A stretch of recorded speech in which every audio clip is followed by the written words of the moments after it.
Esta formulación permite situar algunas derivaciones.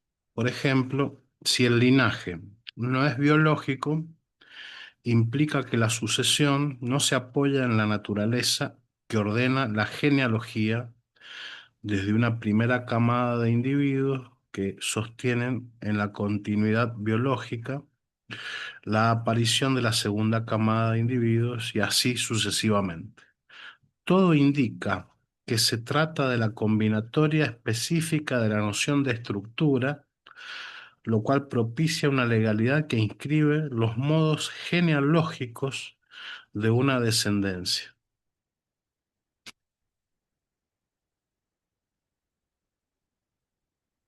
Bueno, está usando términos de la biología y del sentido común para ubicarlos en un estatuto significante, ¿no? Y en en otros términos sería, bueno, la disputa que es primero la biología o el significante. Aquí se está ubicando del lado del significante, porque podría muy bien, con la misma argumentación que viene trayendo, podría muy bien situarse que la diferencia sexual es biológica y no significante. Pero dice, bueno, no, aquí se decanta por el lado del significante, pero a mi modo de ver no lo demuestra, no lo muestra. La demostración es algo de la matemática, no de las demás ciencias, ¿no? A su vez, otra consecuencia es que si aceptamos que la estructura es el lenguaje y que de esta concepción se deriva la noción de inconsciente, estamos considerando al inconsciente vaciado de contenidos, ya que se trata de una combinatoria de significantes. O sea, el contenido del inconsciente serían los significantes, y eso quiere decir vaciado de contenido, es decir, vaciado de semántica, se me ocurre, ¿no? Ya que se trata de una combinatoria de significantes en la cual cada uno vale por oposición a los otros. Esto plantea una contradicción con la idea del inconsciente freudiano que incluiría como elementos al falo y su contrapunto castración. Dicho esto, es momento de retomar el otro asunto en cuestión, la idea de ser, del ser de una especie que se garantiza y expresa desde el individuo. Esto de la reproducción sexuada que había hablado antes, ¿no? Podríamos suponer que ya con los precedentes respecto de la estructura elemental del parentesco, la cuestión queda saldada en la medida de no equiparar al estructuralismo con una ontología.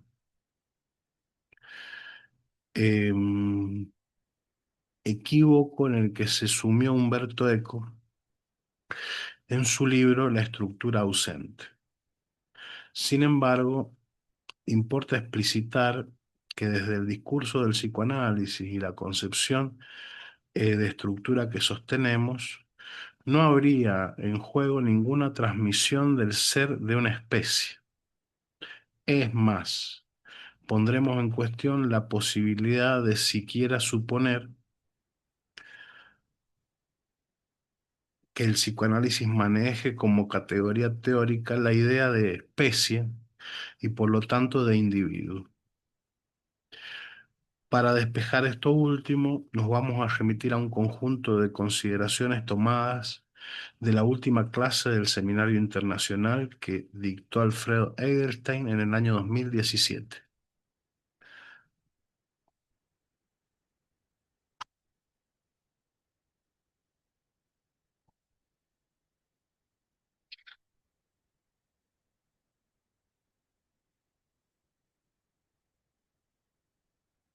Pérdida de la vida y pérdida del ser.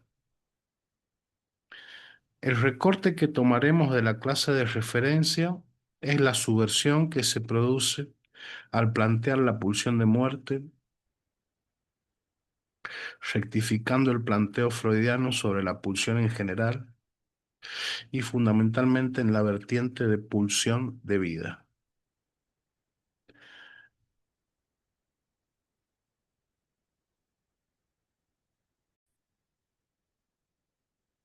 Pérdida de la vida y pérdida del ser. El recorte que tomaremos de la clase de referencia es la subversión que se produce al plantear la pulsión de muerte, rectificando el planteo freudiano sobre la pulsión en general y fundamentalmente en la vertiente de pulsión de vida. La vía teórica que se propone allí es retomar el mito de la laminilla en tanto argumento crítico y contrario al escrito de Freud, Pulsiones y Destino de Pulsión. O sea que el mito de la laminilla lo está afirmándolo acá de vuelta en la misma dirección que lo afirmó al principio eh, a Lacan, en oposición a Freud, ¿no? Tal como lo propone Edelstein, el mito de la laminilla es la maniobra de Lacan para responder a la concepción freudiana la de la libido en términos energéticos, proponiendo en su lugar a la libido como un órgano, tanto en el sentido del órgano como instrumento, como el de un órgano en cuanto parte de un organismo. Sin embargo, veremos que se trata de un órgano imposible, dado que su condición es la de superficie. Por lo tanto, se caracteriza por ser bidimensional y no se corresponde con la espacialidad tridimensional propia de un organismo.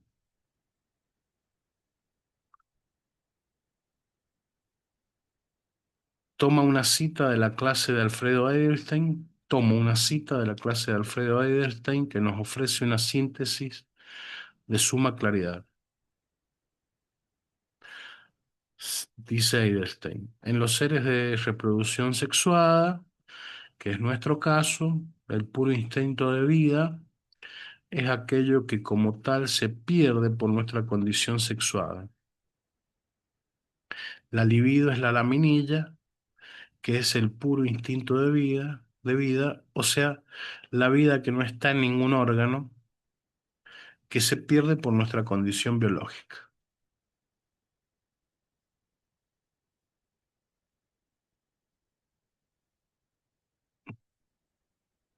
Sí, recuerdo el mito de la laminilla, dice, supongamos que al nacer de un huevo, al romper el cascarón, algo se pierde.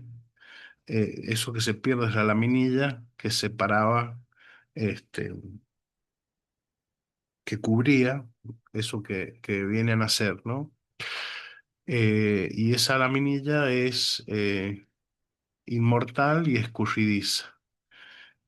Y todo lo que el parletre hace es querer capturarla a esa laminilla, que es la libido, y nunca puede. A mí se me ocurre una equiparación ahí, ¿no? Laminilla, libido, deseo.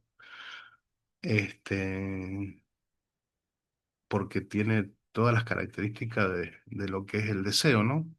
El deseo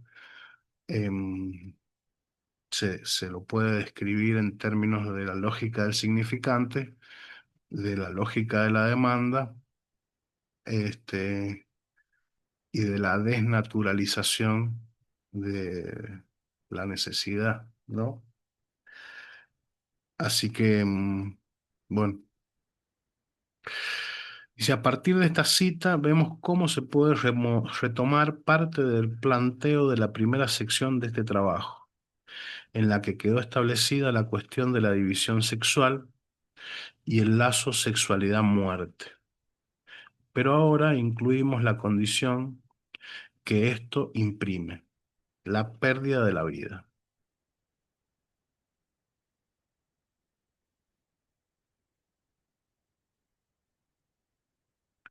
En el recorrido que realiza Eidelstein para sostener estos argumentos pasa necesariamente por la noción de pulsión de vida tal como se sigue concibiendo en el psicoanálisis. La primera afirmación es justamente que en Freud la pulsión tiene soporte en la biología. Es una fisiología y no un instinto. La justificación de esta afirmación está presente en la propia definición freudiana. Un concepto fronterizo que sitúa a la pulsión como la exigencia de trabajo de lo somático sobre lo psíquico. La justificación de esta afirmación está presente en la propia definición freudiana, un concepto fronterizo que sitúa a la pulsión como la exigencia de trabajo de lo somático sobre lo psíquico, a lo que se agrega que está destinada, la pulsión, a carecer de inscripción psíquica. Eh, entonces, en Freud, la pulsión tiene soporte en la biología, no es un instinto y que es un concepto fronterizo, pulsión, em, como exigencia de trabajo de lo somático sobre lo psíquico. Mira vos, a mí se me ocurre la inversa, pero si está citado así es porque Freud lo dice así. O sea, en vez de lo somático sobre lo psíquico, a mí se me ocurre psíquico sobre somático, ya que la somatización es la producción de un síntoma por efecto de lo psíquico. A lo que se agrega que está destinada la pulsión a carecer de inscripción psíquica. No sé por qué, pero bueno, carece de inscripción psíquica. A partir de estas primeras aproximaciones ya resulta posible situar, tal como se anticipó, la constitución de los dos paradigmas teóricos diferentes y sus lógicas. Por esta razón podemos calcular que frente a cada concepto se plantea la necesidad de responder lo que se diagnostica como problema teórico, de lo que surge el desarrollo de argumentos que se contraponen. Para este caso puntual, la resolución de esta forma de concebir la pulsión que propone Eidelstein es la articulación del ser viviente, tal como él lo señala, equivale a la noción de individuo, ser viviente individuo, y el sujeto, efecto del significante. Entonces, no es lo mismo la pulsión del ser viviente que la pulsión del sujeto, porque son dos teorías distintas. La articulación es la condición paradojal que se genera a partir de la noción de ser viviente, que pierde la vida y en tanto el sujeto, en el individuo, pierde la vida, se inscribe con una connotación negativa.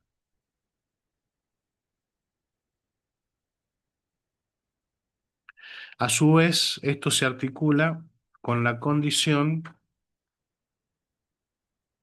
de advenimiento del sujeto en el campo del otro por vía del significante,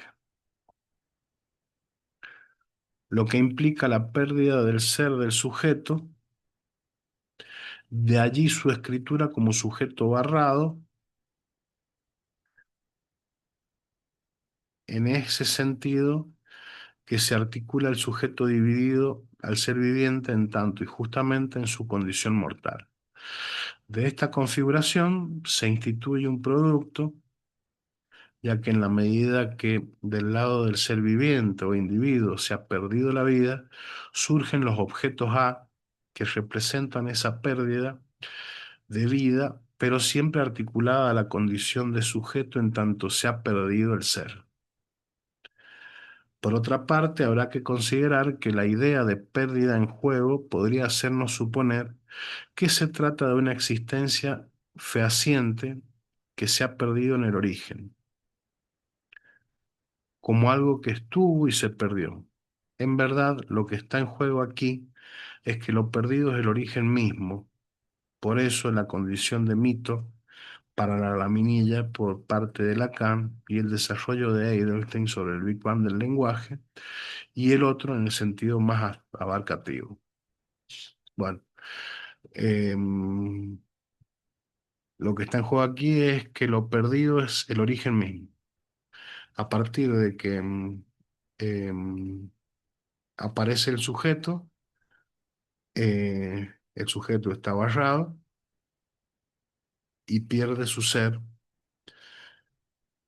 pero el origen de ese sujeto solo es posible em,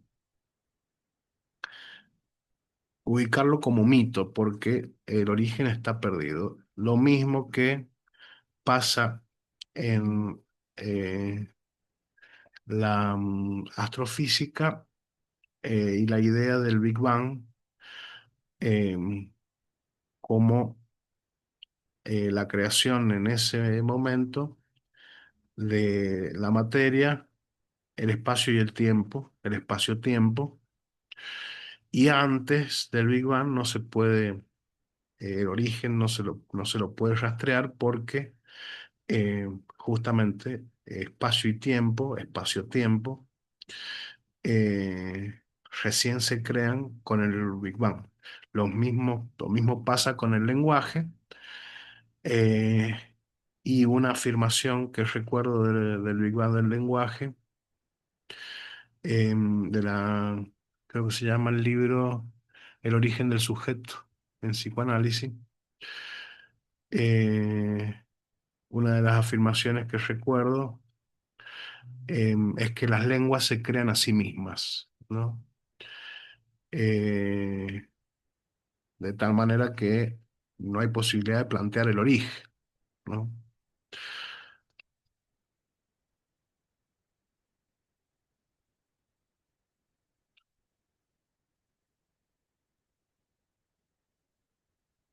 Algunas consideraciones sobre el valor del término realidad, el inconsciente como realidad sexual. De ahí viene esta aclaración. Si bien realidad no resulta ser el término central en nuestra investigación, de alguna manera tiene cierto peso en la consideración de la sintaxis de la frase que puso en movimiento estos desarrollos. La realidad sexual del inconsciente. Trataremos de pensar en un valor específico del término, valor entendido en el sentido lingüístico, por lo tanto en relación a los otros significantes y al lugar que ocupa en el orden de la oración, que es otra forma de plantear cómo entendemos la condición sintáctica.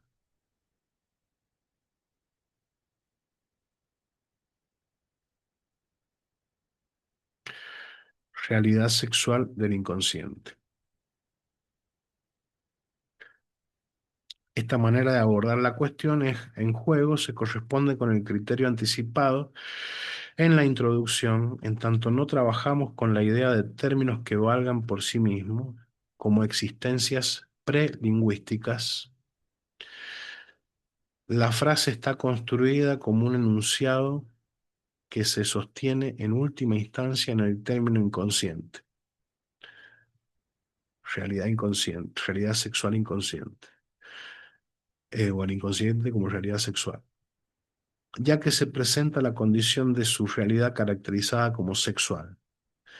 A su vez, aún sin adentrarnos en el concepto de transferencia, debemos agregar que nuestra frase es presentada en el seminario como una cierta definición de dicha noción.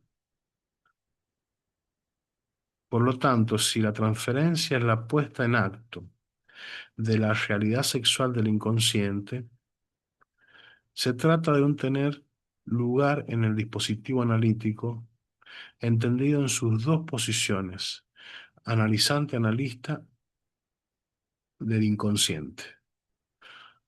Solo con recapitular otros postulados planteados en el seminario de referencia nos alcanza para recordar al menos dos puntos de interés. El primero es que la transferencia no es repetición de imagos parentales que se proyectan sobre la figura del analista.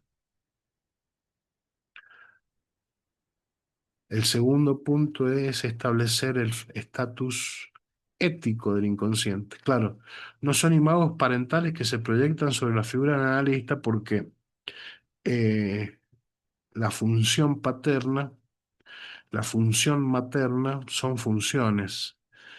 Eh, y lo que hace, lo que puede llegar a ser el analista eh, en ciertos momentos importantes del análisis es ubicarse en el lugar del otro, del gran otro, ¿no? Eh, como tesoro de lo de significante, como este, el lugar del lenguaje, eh, el lugar sin garantías, pero que ordena, ¿no? Ordena en el sentido de un orden, le da un orden al discurso. El segundo punto es establecer el estatuto ético del inconsciente como oposición a un estatuto óntico. Unos párrafos previos a esta afirmación, Lacan descarta la condición ontológica del inconsciente, argumentando que no se trata de ser o no ser, sino de no realizado. Si ponemos en relación los dos puntos referidos, podemos proponer que el término realidad inscribe cierta condición de la ética, en tanto capacidad de pasar de lo no realizado a lo realizado. En ese sentido, una forma de releer el término realidad es de aquello que se realiza.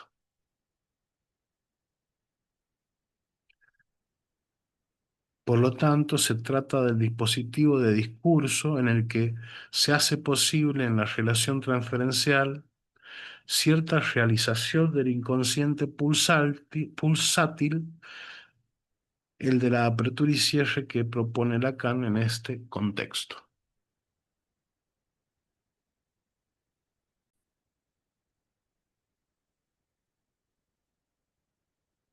Conclusiones.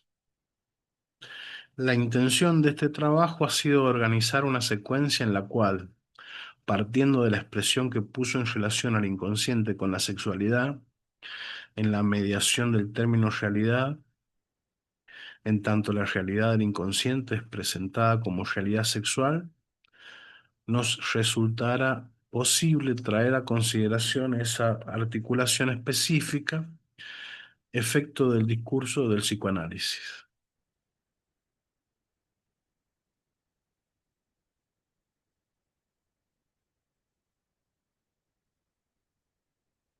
En la primera parte de este trabajo llegamos a la conclusión de que la consideración de la sexualidad en el formato de una división macho-hembra se inscribe en una tradición secular y por lo tanto no se apoya en determinismos esenciales de origen biológico que configurarían al inconsciente como una representación fantasmal de lo que siempre arrastra un núcleo intraducible.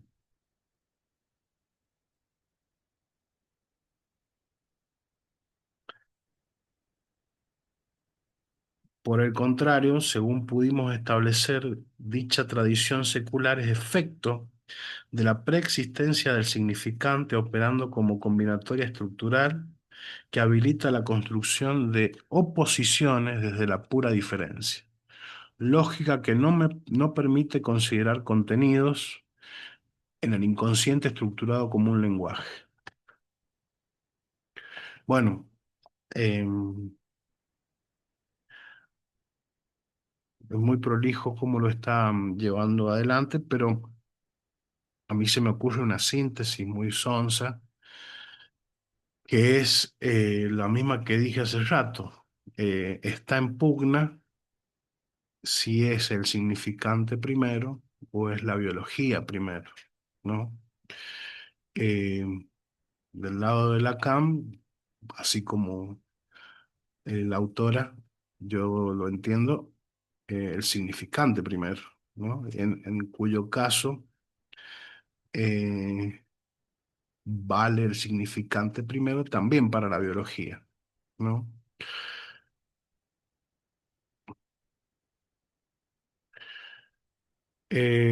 Sin embargo, también en psicoanálisis persevera una tradición freudiana, la que continúa sosteniendo, primero, la idea de un inconsciente con contenidos y segundo, que en dichos contenidos se localiza el par falo-castrado.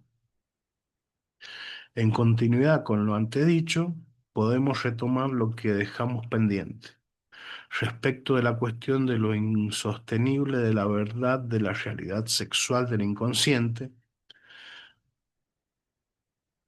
y de por qué esa realidad es insostenible, junto a lo señalado como el pasaje de verdad a realidad en términos de insostenible. Al respecto, y sin que esta primera aproximación clausure la posibilidad de retomar el tema en otra investigación, se podría plantear que dicha verdad no se sostiene en algún saber sobre el sexo y a su vez esa realidad no se sostiene en alguna ontología, sino que siempre depende de realizarse, tal como fue propuesto en el ítem que abordó el problema de la realidad. En general, los desarrollos hasta aquí presentados eh, y fundamentalmente en el tercer ítem, bien pueden constituirse en parte de los argumentos para abrir un debate fundamental en el seno del psicoanálisis. Me refiero a poner en cuestión lo aceptado desde el sentido común que se sostiene en nuestro ámbito. Se trata de seguir sosteniendo el paradigma freudiano que trabaja desde la condición biológica como fundamento y, tal como sucede con los paradigmas, se pone en marcha una lógica que determina toda la concepción teórica y conceptual. Claro, no es lo mismo partir de la biología que partir desde el significante, porque las teorías son muy distintas, dado la naturaleza de eh, los puntos de partida. ¿Sí? Se arma toda una teoría distinta. ¿Ya? Em,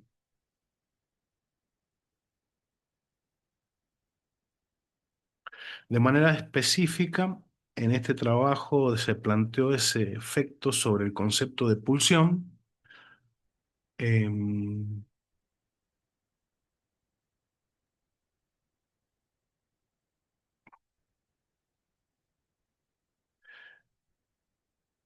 ese efecto sobre el concepto de pulsión que marca como orientación el punto de partida biológico y luego desde allí se determina lo social.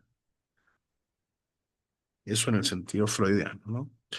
Será entonces nuestro desafío proponer otro paradigma que logre invertir esa lógica, tanto en los efectos de sostener una clínica que se orienta en ese sentido, como así también en el lugar en el que proponemos al discurso del psicoanálisis respecto de los temas que hoy exigen una, un posicionamiento, sean los discursos de género o las nuevas parentalidades. El aporte del psicoanálisis no podría pasar por seguir pensando desde categorías teóricas que nos proporcionan como relatores de la subjetividad en términos de epifenómenos de un determinado biológico, de un determinismo biológico. Tal vez debamos comprometer la posición ética respecto de asumir una epistemología que dé cuenta de la noción de sujeto que subvierte la concepción del individuo. Bueno, aquí hemos llegado al final. Muy interesante y muy claro eh, el inicio del capítulo 3, porque después el capítulo 3 sigue con María Inés Reyet, pero me resultó muy claro Por supuesto, han quedado muchas cosas en el aire, pero me resultó muy clara la lectura. Bien, les pido que le den me gusta al video y que se suscriban al canal. Y desde ya muchas gracias.